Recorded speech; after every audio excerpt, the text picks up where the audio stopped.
And the children in the communities that we serve, the unfortunate stats are there's usually one book for every 300 children.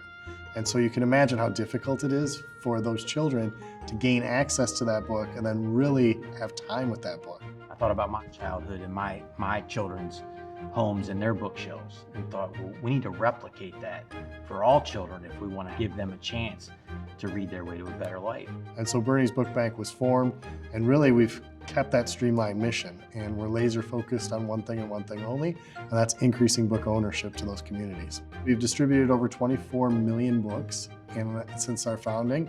You know, we wanted to own this problem from the beginning and solve it once and for all. It's important for us to expand as many titles and offer as many titles as we can to the children that we serve so that we can really see where their interests lie. So after we procure those books or they're donated to us, they come to our processing center. So what that means is they're looking at these books to see, okay, is this a first, second grade book? Is this a third, fourth grade book?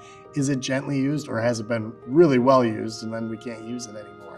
And then they put those into the bags and the bags go in totes and the totes go out to the children and they're distributed right away.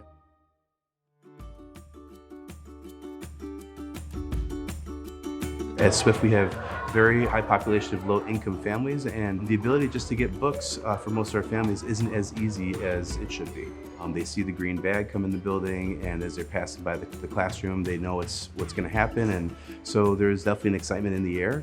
And I feel like when they have even their own copies of a book, it kind of makes them feel like they're taking charge of their learning, and they kind of take responsibility. They enjoy a little bit more. You can just see the engagement. They love it. Like, they love being their owners of their things. Our goal has always been to expand to every major metropolitan city across this country. It was a wonderful opportunity to connect some of our people that work for KPMG Ignition with those who were willing to come into our Ignition Center to work on a national expansion strategy and help to develop that roadmap. And now furthering that with our Data Citizens program, helping to look at the data. Where do future beneficiaries of Bernie's Book Bank reside?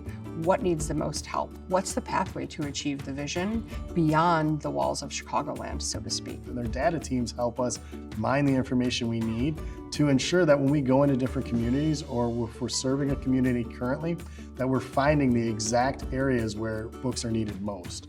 Knowing where your constituents are and how to get there is every bit as vital information as you can get, because how are we going to achieve that aspiration? What is the end of that roadmap? How long is that going to take us? How long will these students and children be waiting for us to get there? Because the numbers don't lie. They're going to lead us exactly to where we want to go, which is more students. Book ownership should never be a reason in America why we don't have reading-ready children and reading-proficient children. The stakes are too high. When you think about companies like KPMG and innovation and these terms that they use, that's where it is, right there, when you get to see the book that really sparks that interest in a child.